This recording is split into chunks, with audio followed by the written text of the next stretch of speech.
Hi friends, ಎಲ್ಲರಿಗೂ ನಮಸ್ಕಾರ. ನಾನು ಇವತ್ತು ಬದನೆಕಾಯಿ ಎಣ್ಗಾಯಿ ಮಾಡಿ ತೋರಿಸ್ತಾ ಇದ್ದೀನಿ. ಮೊದಲೇ ಒಂದು ರೆಸಿಪಿ ಹಾಕಿದ್ದೆ.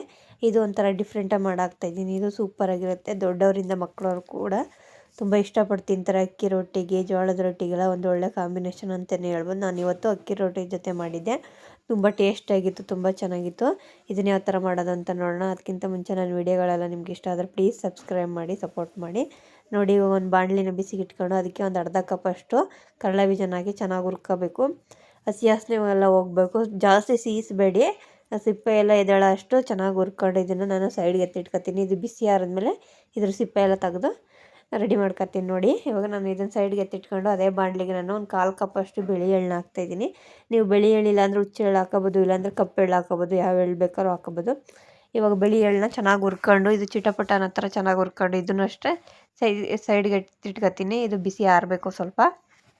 ನೆಕ್ಸ್ಟು ಒಂದು ಮಿಕ್ಸಿ ಜಾರ್ಗೆ ಸಿಪ್ಪೆ ತೆಗೆದು ಎತ್ತಿಟ್ಕೊಂಡಿರೋ ಅಂಥ ಕಡಲೆ ಬೀಜ ಹಾಕ್ತಾಯಿದ್ದೀನಿ. ನಾವು ಅವಾಗಲೇ ಹುರಿದಿಟ್ಕೊಂಡಿಲ್ಲ, ಅದನ್ನು ಸಿಪ್ಪೆ ತೆಗೆದು ಹಾಕ್ತಾಯಿದ್ದೀನಿ. ಇದ್ರ ಜೊತೆಗೆ ನಾನು ಒಂದು 3-4 ಟೇಬಲ್ ಸ್ಪೂನ್ ಕಾಯಿ ತುರಿ ಮತ್ತು ಒಂದು ಮೀಡಿಯಮ್ ಸೈಜ್ ಈರುಳ್ಳಿ, ಸ್ವಲ್ಪ ಶುಂಠಿ ಬೆಳ್ಳುಳ್ಳಿ ಮತ್ತು ಹುರಿದಿಟ್ಕೊಂಡಿರೋಂಥ ಎಳ್ಳು, 2 ಟೇಬಲ್ ಸ್ಪೂನಷ್ಟು ಅಚ್ಕಾರದ ಪುಡಿ ಮತ್ತು 1 ಟೇಬಲ್ ಸ್ಪೂನಷ್ಟು ಧನಿಯಾ ಪುಡಿ, ಸ್ವಲ್ಪ ಅರಿಶಿನ ಪುಡಿ ಹಾಕ್ತಾಯಿದ್ದೀನಿ. ಇದ್ರ ಜೊತೆಗೆ ಸ್ವಲ್ಪ ಚಕ್ಕೆ ಲವಂಗ ಹಾಕ್ತಾಯಿದ್ದೀನಿ. ನೀವು ಇಲ್ಲಾಂದರೆ ಗರಂ ಮಸಾಲೆನ ಹಾಕೋಬೋದು. ನೆಕ್ಸ್ಟು ಸ್ವಲ್ಪ ಕೊತ್ತಂಬರಿ ಸೊಪ್ಪು ಹಾಕಿ ನುಣ್ಣಗೆ ರುಬ್ಕೋಬೇಕು.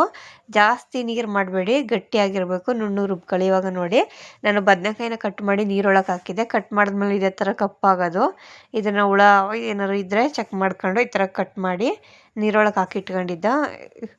ಇವಾಗ ನೋಡಿ, ಇದನ್ನೆಲ್ಲ ಚೆಕ್ ಮಾಡಿದ್ಮೇಲೆ ಇದಕ್ಕೆ ಇವಾಗ ನಾನು ಮಸಾಲೆನ ತುಂಬ್ತಾ ಇದ್ದೀನಿ. ಸ್ವಲ್ಪ ಗಟ್ಟಿನೇ ಇರಬೇಕು. ಈ ಥರ ತುಂಬಬೇಕು ಅಂದರೆ ಮಸಾಲೆ ಸ್ವಲ್ಪ ಗಟ್ಟಿನೇ ಇರಬೇಕು. ನೀರಿನಂಗೆ ಮಾಡ್ಕೊಬೇಡಿ, ಅವಾಗ ಎಲ್ಲ ಹೊರಗಡೆ ಬಂದುಬಿಡುತ್ತೆ. ನಾನು ಸ್ವಲ್ಪ ನೀರು ಆಯ್ತು ಅಷ್ಟೇ, ಆದರೂ ಇಟ್ಸ್ ಓಕೆ, ಕರೆಕ್ಟಾಗಿತ್ತು. ನೋಡಿ, ಇವಾಗ ಇದನ್ನೆಲ್ಲನೂ ಬದನೆಕಾಯಿಗೆ ತುಂಬ್ತಾಯಿದ್ದೀನಿ. ಈ ಥರ ಎಲ್ಲ ಕಡೆಗೂ ತುಂಬಬೇಕು. ಇದನ್ನು ಆವಾಗ ಚೆನ್ನಾಗಿರುತ್ತೆ ಟೇಸ್ಟು. ಇದ್ರ ಜೊತೆಗೆ ಸ್ವಲ್ಪ ಉಪ್ಪು ಹಾಕೊಂಡ್ರೆ ನೀವು ಬದನೆಕಾಯಿ ಉಪ್ಪು ಹಿಡಿತಿದೆ. ನಾನು ಇವತ್ತು ಇದರಲ್ಲಿ ಉಪ್ಪು ಹಾಕಿಲ್ಲ. ಇವಾಗ ಇದನ್ನೆಲ್ಲ ತುಂಬ್ಕೊತೀನಿ. ನೋಡಿ, ಇವಾಗ ತುಂಬಿ ನಾನು ಸೈಡ್ಗೆ ಎತ್ತಿಟ್ಕೊತೀನಿ. ಇಷ್ಟು ಮಸಾಲೆ ಮಿಕ್ಕಿದೆ. ಇವಾಗ ನೆಕ್ಸ್ಟ್ ಒಂದು ಬಾಣಲೆಗೆ ಸ್ವಲ್ಪ ಎಣ್ಣೆ ಹಾಕ್ತಿದ್ದೀನಿ. ಅಂದರೆ ಸ್ವಲ್ಪ ಎಣ್ಣೆ ಅಂದರೆ ಜಾಸ್ತಿ ಎಣ್ಣೆನೇ ಹಾಕೋಬೇಕು, ಎಣ್ಣೆಗಾಯಿ ಅಲ್ವಾ, ಇದಕ್ಕೆ ಇವಾಗ ಸ್ವಲ್ಪ ಜೀರಿಗೆ ಮತ್ತು ಸಾಸಿವೆನ ಹಾಕಿ ಅದು ಚಿಟಪಟ ಆದಮೇಲೆ ಸಣ್ಣಗೆ ಕಟ್ ಮಾಡಿರೋ ಒಂದು ಈರುಳ್ಳಿ ಮತ್ತು ಕರಿಬೇವು ಸೊಪ್ಪು ಹಾಕಿ ಒಂದು 2 ನಿಮಿಷ ಬಾಡಿಸ್ಕೋಬೇಕಿದು. ಒಂದು 2 ನಿಮಿಷ ಹಸಿ ವಾಸನೆ ಹೋಗೋ ಥರ ಬಾಡಿಸ್ಕೊಂಡ್ರೆ ಸಾಕು, ಏನು ಜಾಸ್ತಿ ಟೈಮ್ ಬೇಕಾಗಲ್ಲ. ಇವಾಗ ನೋಡಿ, ಇದು ಫ್ರೈ ಆದಮೇಲೆ ಇದಕ್ಕೆ ಇವಾಗ ನಾವು ಮಸಾಲೆ ತುಂಬಿಟ್ಕೊಂಡಿರೋ ಬದನೆಕಾಯಿನ ಹಾಕ್ತಿದ್ದೀನಿ. ಒಂದೊಂದಾಗಿ ಹಾಕೊಳ್ಳಿ, ನಿಧಾನಕ್ಕೆ ಹಾಕೊಳ್ಳಿ, ಫಾಸ್ಟಾಗಿ. ಆಮೇಲೆ ಎಲ್ಲನೂ ಒಂದೇ ಸತಿ ಹಾಕೊಂಡ್ರೆ ಮಸಾಲೆ ಎಲ್ಲ ಹೊರಗಡೆ ಬಂದುಬಿಡುತ್ತೆ. ನೋಡಿ, ಇವಾಗ ಈ ಥರ ಒಂದೊಂದೇ ಹಾಕ್ಕೊಂಡು ಒಂದು 2 ನಿಮಿಷ ಈ ಥರ ಕೈ ಆಡ್ಕೋಬೇಕು, ನಿಧಾನಕ್ಕೆ ಈ ಥರ ಕಲಿಸ್ಕೋಬೇಕು, ಜಾಸ್ತಿ ಕಲಿಸ್ಬೇಡಿ. ಇವಾಗ ಇದಕ್ಕೆ ಸ್ವಲ್ಪ ಉಪ್ಪು ಹಾಕ್ತಾಯಿದ್ದೀನಿ. ಬದನೆಕಾಯಿ ಎಲ್ಲ ಮಸಾಲೆ ಎಲ್ಲ ಉಪ್ಪು ಹಿಡಿಲಿ ಅಂದ್ಬಿಟ್ಟು ಇವಾಗ ಸ್ವಲ್ಪ ಉಪ್ಪು ಮತ್ತು ಅಚ್ಕಾರದ ಪುಡಿ ಹಾಕ್ತೆ. ಅಚ್ಕಾರದ ಪುಡಿ ಇವಾಗ ಸ್ವಲ್ಪ ಹಾಕಿದ್ರೆ ಕಲರ್ ಚೆನ್ನಾಗಿರುತ್ತೆ ಅಂತೇಳಿ ಇವಾಗ ಒಂದು ಸ್ವಲ್ಪ ಅಚ್ಕಾರದ ಪುಡಿನ ಹಾಕಿ ಚೆನ್ನಾಗಿ ಮಿಕ್ಸ್ ಮಾಡಿ ಒಂದು 5-10 ನಿಮಿಷ ಇದು ಚೆನ್ನಾಗಿ ಬೇಯಬೇಕು. ನೋಡಿ, ಇವಾಗೆಲ್ಲ ಬೆಂದಿದೆ ಚೆನ್ನಾಗಿ, ಎಣ್ಣೆ ಎಲ್ಲ ಬಿಟ್ಕೊಂಡಿದೆ. ನೋಡಿ, ಇದನ್ನ ಇನ್ನೊಂದು ಸಲ ಮಿಕ್ಸ್ ಮಾಡ್ಕೊಂಡು ಇವಾಗ ಇದಕ್ಕೆ ನಾನು ಆವಾಗಲೇ ರುಬ್ಬಿ ಸ್ವಲ್ಪ ಮಸಾಲೆ ಮಿಕ್ಕಿತ್ತಲ್ವ, ಬದನೆಕಾಯಿಗೆ ತುಂಬಿ ಮಸಾಲೆ ಮಿಕ್ಕಿತ್ತಲ್ವ, ಅದನ್ನು ಹಾಕೋತಾ ಇದ್ದೀನಿ. ಇದಕ್ಕೆ ಇವಾಗ ಎಲ್ಲ ಮಸಾಲೆನೂ ಹಾಕೋತಾ ಇದ್ದೀನಿ. ನೋಡಿ, ಇಷ್ಟು ಸಾಕಾಗುತ್ತೆ. ಜಾಸ್ತಿ ಮಸಾಲೆ ನಾನು ಏನು ಕ್ವಾಂಟಿಟಿ ತೋರಿಸಿದ್ದೀನಿ ಅದು 2 ಟೈಮ್ಸ್ಗೆ ಆಗುತ್ತೆ.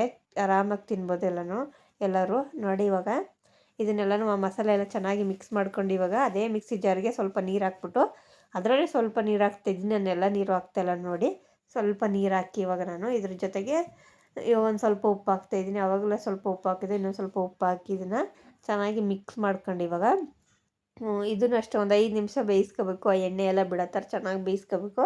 ನೋಡಿ, ಇವಾಗ ನೀವು ನೋಡ್ತಾ ಇರ್ಬೋದು, ಇದು ರೆಡಿಯಾಗಿದೆ. ಎಷ್ಟು ಚೆನ್ನಾಗಿ ಮೇಲೆಲ್ಲ ಎಣ್ಣೆ ತೇಲಾಡ್ತಾಯಿದೆ. ಈ ಥರ ಎಣ್ಣೆ ಮೇಲೆ ಬಂದರೆ ಇದು ರೆಡಿಯಾಗಿದೆ ಅಂತ. ಒಳ್ಳೆ ಟೇಸ್ಟಿಯಾಗಿದೆ ಈ ಗ್ರೇವಿ.